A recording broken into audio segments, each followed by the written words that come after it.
یوں تو ہر آن ہر گھڑی ہر لمحہ اللہ جل شانہ کی طرف سے رحمتوں کا نزول اور تسلسل کے ساتھ اپنے بندوں پہ ہوتا رہتا ہے، لیکن اللہ تعالیٰ نے محض اپنے فضل و کرم سے کچھ اوقات ایسے متعین فرمائے ہیں جن میں رحمتوں، عنایتوں اور برکتوں کا نزول اس انداز سے ہوتا ہے گویا رحمت کے خزانے وہ بہائے جا رہے ہیں، لٹائے جا رہے ہیں، بلا حد و حساب برسائے جا رہے ہیں۔ پھر اللہ تبارک و تعالیٰ کا خاص کرم یہ ہے کہ اللہ تعالیٰ نے ان اوقات کا علم بھی ہمیں عطا کر دیا کہ فلاں فلاں اوقات ہیں، فلاں زمانے ایسے ہیں جن میں میری رحمتیں وہ بے حد و حساب برسائی جاتی ہیں۔ ان اوقات میں سے، ان زمانوں میں سے ایک زمانہ ماہ رمضان بھی ہے، بلکہ یوں کہنا چاہیے کہ ان مخصوص اوقات میں سب سے زیادہ فضیلت والا اور سب سے زیادہ عظمت والا وہ ماہ رمضان ہے، جو عن قریب سایہ فگن ہو رہا ہے۔ رمضان یہ اللہ جل شانہ کا مہمان ہے جو اللہ کے بندوں کے پاس آ رہا ہے۔ باشعور اور مہذب لوگوں کا طریقہ یہ ہوتا ہے کہ وہ مہمان کا استقبال کیا کرتے ہیں، اور استقبال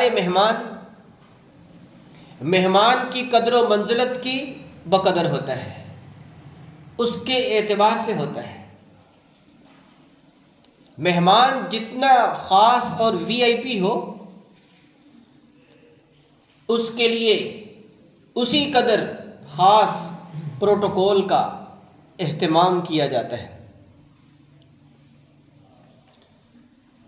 تو رمضان چونکہ سب سے زیادہ خصوصیتوں کا حامل مہمان ہے، تو اس لیے اس کا استقبال بھی اسی طرح شاندار انداز سے ہونا چاہیے۔ مہمان کے استقبال کی ریت جو چلی اور چل رہی ہے، اس سے مقصود یہ ہوتا ہے کہ مہمان کو باور کرایا جائے کہ آپ کے آنے کی ہم دل و جان سے قدر کرتے ہیں، آپ اپنوں کے پاس آئے ہیں، آپ ہمارے ہاں رہ کر بہت زیادہ اپنائیت محسوس کریں گے، یہاں آپ کو بیگانگی اور اجنبیت کا احساس نہیں ہوگا۔ بالکل اسی طریقے سے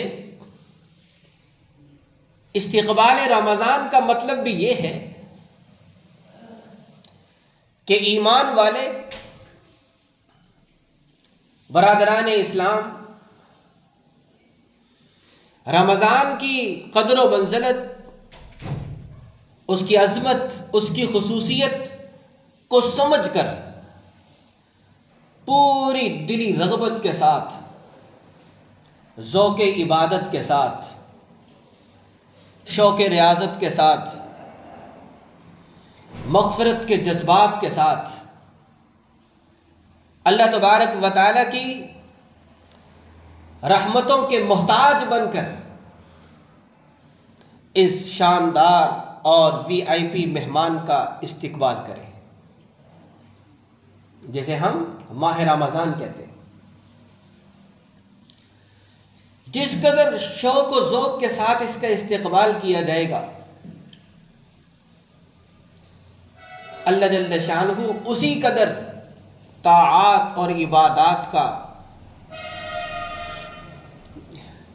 شوق عطا فرمائیں گے، اس کی توفیق عطا فرمائیں گے، اس میں لگنے کے مواقع فراہم فرمائیں گے۔ اور تو اور ہمارے آقا حضرت محمد صلی اللہ علیہ وسلم بھی رمضان کا انتظار فرمایا کرتے تھے، رمضان کے لیے اشتیاق کا اظہار فرمایا کرتے تھے، اور رمضان کو پانے کے لیے دلی رغبت کا اظہار فرمایا کرتے تھے۔ چنانچہ رجب کا چاند دیکھتے ہی دعا میں لگ جاتے تھے، اور حضرات صحابہ کرام کو بھی تلقین کیا کرتے تھے، اے اللہ رجب اور شعبان کی برکتیں بھی عطا فرما اور عافیت کے ساتھ ہمیں رمضان تک بھی پہنچا۔ اور یہ دعا بھی منقول ہے کہ اے اللہ مجھے رمضان کے لیے سلامت رکھیے اور رمضان کو میرے لیے سلامت رکھیے۔ تو رمضان کو سلامتی اور عافیت اور صحت کے ساتھ پانے کی دعاؤں میں لگنا اور لگانا،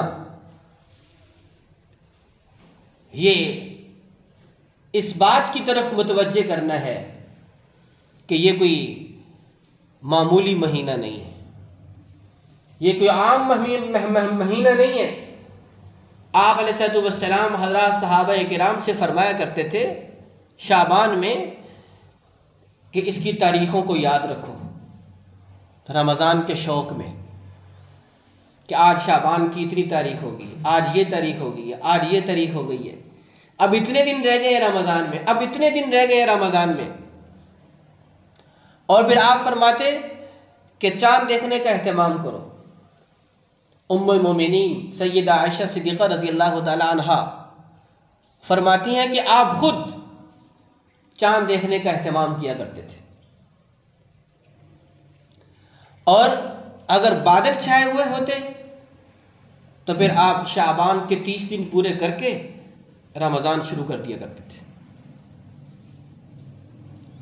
تو یہ جو اہتمام ہے جناب نبی کریم صلی اللہ علیہ وسلم کا، یہ اپنی امت کو متوجہ کرنا ہے، اپنی امت کو درس دینا ہے، اپنی امت کو سبق دینا ہے کہ یہ مہینہ اس بات کا متقاضی ہے کہ ہم دل و جان سے اظہار رغبت کے ساتھ اس کے انتظار میں لگ جائیں۔ بلکہ ایک مرتبہ حضرات صحابہ کرام سے جناب نبی کریم صلی اللہ علیہ وسلم نے 3 مرتبہ فرمایا ماذا یستقبلکم وتستقبلونہ، ماذا یستقبلکم وتستقبلونہ، کون سی چیز ہے جو تمہارا استقبال کر رہی ہے اور کون سی چیز ہے جس کا تم استقبال کرنے جا رہے ہو۔ آپ نے پھر فرمایا تو حضرت عمر رضی اللہ تعالی عنہ نے عرض کیا کہ اے اللہ کے رسول، کیا کوئی خاص وحی نازل ہونے والی ہے؟ تو آپ نے فرمایا کہ نہیں۔ پھر عرض کرنے لگے کیا کوئی خاص دشمن کے ساتھ جنگ ہونے والی ہے جو آپ فرما رہے ہیں کون سی چیز آ رہی ہے اور کس چیز کی طرف ہم جا رہے ہیں؟ تو آپ نے فرمایا کہ نہیں۔ پھر حضرت عمر نے عرض کیا کہ پھر کیا بات ہے؟ آپ فرما رہے ہیں کہ تم کس چیز کا استقبال کر رہے ہو، کون سی چیز تمہاری طرف آ رہی ہے؟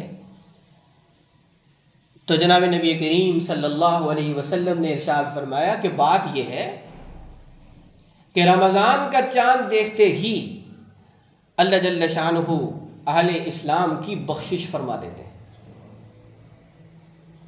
اب آپ اندازہ کریں کس قدر آپ علیہ الصلوۃ والسلام حضرات صحابہ کرام کے دلوں میں شوق پیدا کر رہے ہیں رمضان کو پانے کا، رمضان کی عظمت ان کے قلوب میں بٹھا رہے ہیں اور رمضان کا اشتیاق ظاہر فرما رہے ہیں اس طرح۔ اور آپ علیہ الصلوۃ والسلام کی یہ سنت تھی کہ جب رمضان میں 2-4 روز رہ جاتے تو صحابہ کرام کو اکٹھا کر کے خطاب فرمایا کرتے تھے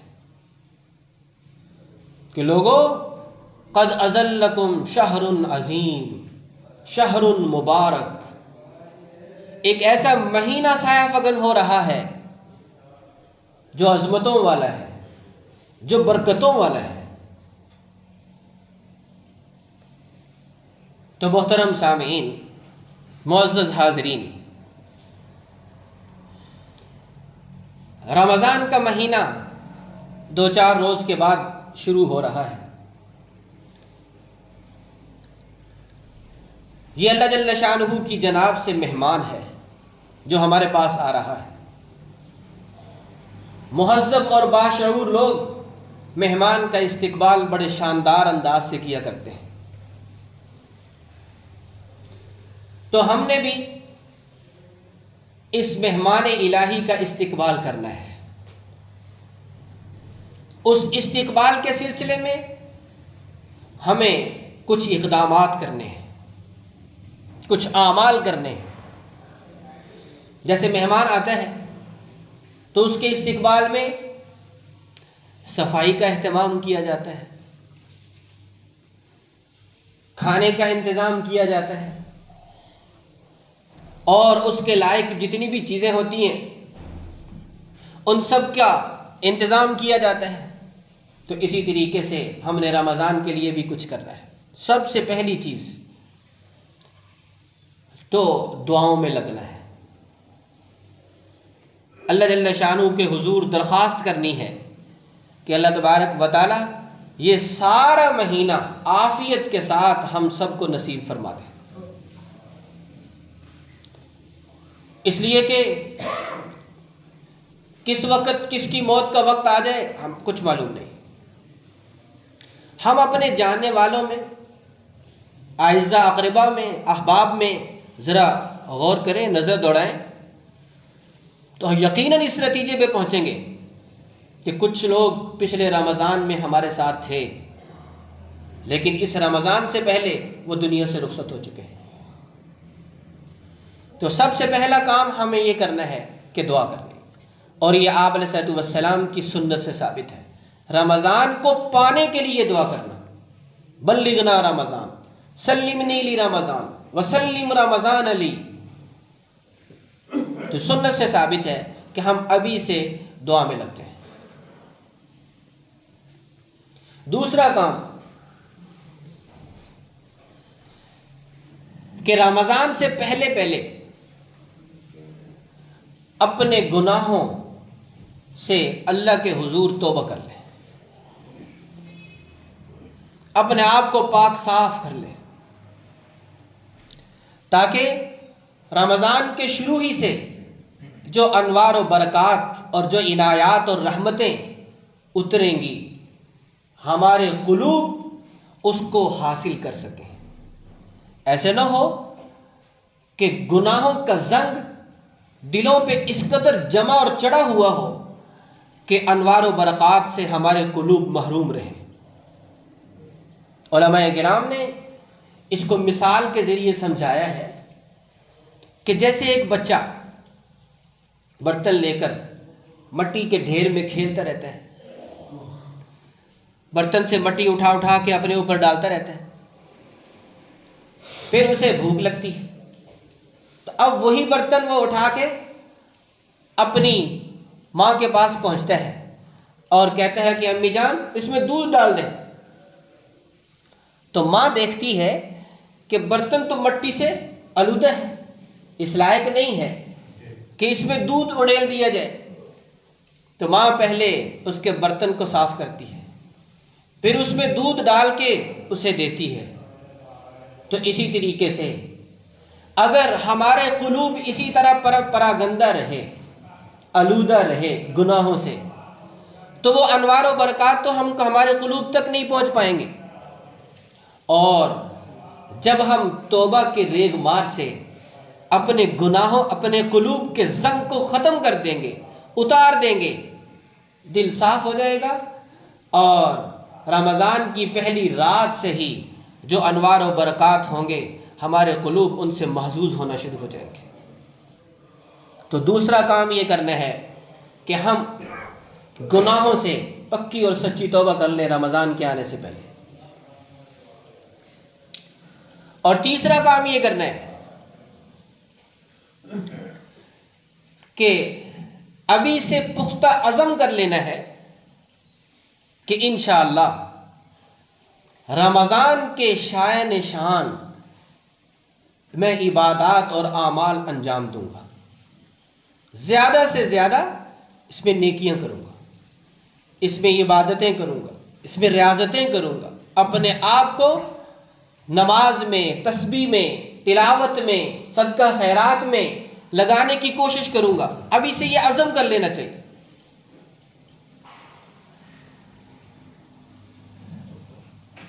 حضرت ابو ہریرہ رضی اللہ تعالیٰ عنہ کہتے ہیں کہ بنو خزاعہ کے 2 آدمی جناب نبی کریم صلی اللہ علیہ وسلم کے ہاتھ پر اسلام لائے۔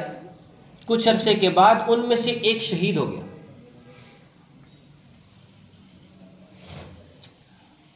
اور دوسرا 1 سال کے بعد بستر مرگ پہ وفات پا گیا۔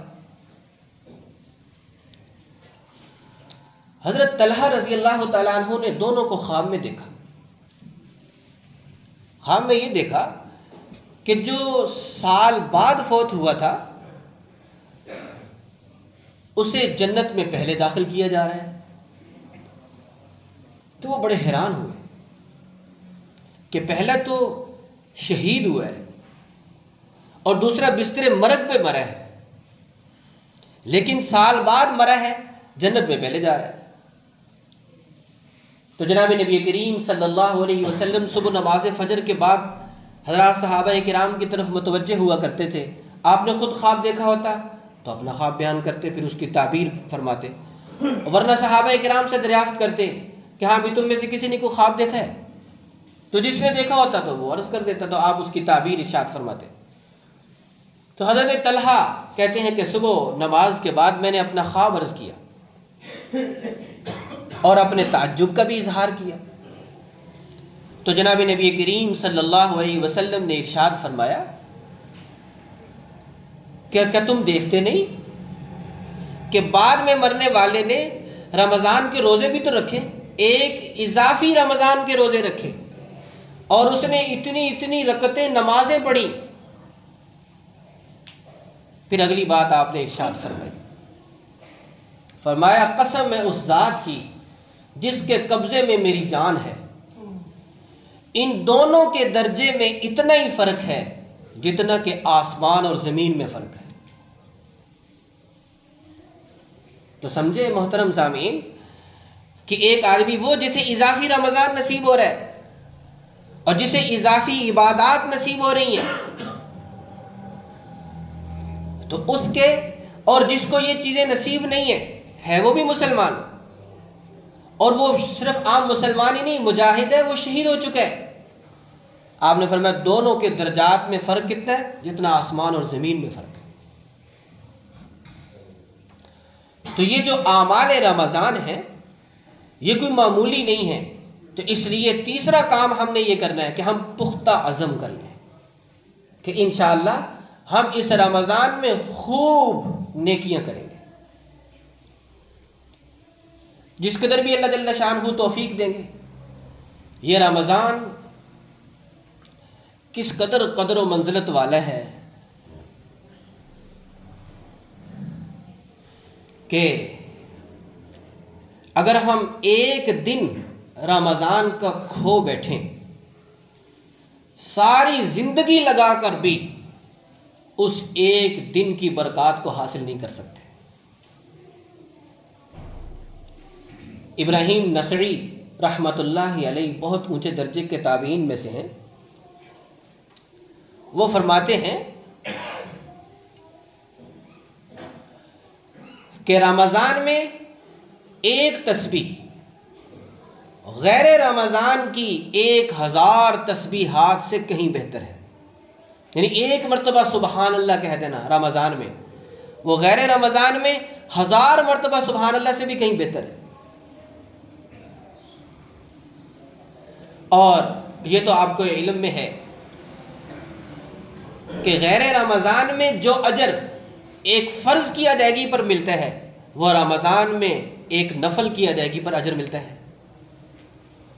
اور ایک فرض کی ادائیگی پر کتنا ملتا ہے؟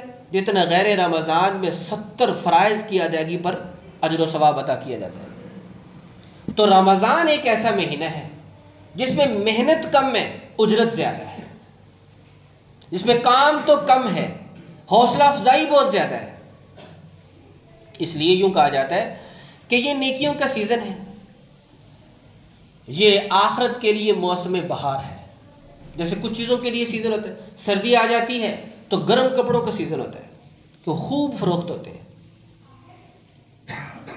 تو اسی طریقے سے یہ جو رمضان آ گیا ہے، یہ آخرت کا سیزن ہے، اس میں نیکیاں بہت زیادہ اللہ جل شانہ کی طرف سے وہ ان کے مواقع فراہم کیے جاتے ہیں۔ تو جو جتنا لگے گا نیکیوں کے حصول میں، اسی قدر وہ اپنی آخرت کو روشن کرے گا۔ اور اس عزم میں ہم یہ بات بھی شامل کریں کہ میں نے یہ رمضان گزشتہ رمضانوں سے بہتر انداز میں گزارنا ہے، ورنہ رمضان تو پہلے بھی گزرے تو میری زندگی میں انقلاب نہیں آیا، کوئی تبدیلی نہیں آئی۔ چاہیے تو یہ تھا کہ رمضان جب گزر کے جاتا تو مجھے پکا دیندار بنا کے جاتا، آخرت کی فکر کرنے والا بنا کے جاتا، مجھے حرام کی نفرت عطا کر کے جاتا، مجھے حلال کا شوق دے کے جاتا۔ لیکن کیا ہوا کہ رمضان کے گزرنے کے بعد پھر وہی کام ہوتے رہے۔ اب یہ رمضان جو آ رہا ہے، یہ اللہ جل شانہ کی طرف سے ایک اور موقع ہے اپنے آپ کو تیار کرنے کا۔ یہ گویا کہ ایک مشق کروائی جائے گی، ایک کورس کروایا جائے گا جو 1 مہینے پر مشتمل ہوگا۔ تو اگر ہم پہلے سے اس بات کا عزم کریں گے تو انشاءاللہ اللہ تبارک و تعالی پہلے سے بہتر اس کو گزار لیں گے۔ چنانچہ شیخ الاسلام علامہ ابن تیمیہ رحمہ اللہ فرماتے ہیں کہ جو آدمی جتنی اچھی نیت کے ساتھ رمضان کو گزارنے کا ارادہ کرتا ہے، اللہ تبارک و تعالی اسی اچھی نیت کے ساتھ اس کو پورا رمضان میں اعمال اور عبادات نصیب فرماتے ہیں۔ اور جو شخص رمضان میں جو اعمال اختیار کرتا ہے، اللہ تبارک و تعالی 11 مہینے ان اعمال کی اس کو توفیق عطا کرتے رہتے ہیں۔ تو اس لیے ہم پہلے سے زیادہ نیکیوں میں لگیں۔ یہ استقبال رمضان میں کچھ درخواستیں جو میں نے آپ کے سامنے پیش کی ہیں۔ پہلے نمبر پر ہمیں دعا میں لگنا ہے، دوسرے نمبر پر گناہوں سے معافی، اور تیسرے نمبر پر پختہ عزم کرنا ہے نیکیوں کا، عبادات کا۔ دعا ہے کہ اللہ جل شانہ اپنے فضل خاص سے ہم سب کو نصیب فرمائے۔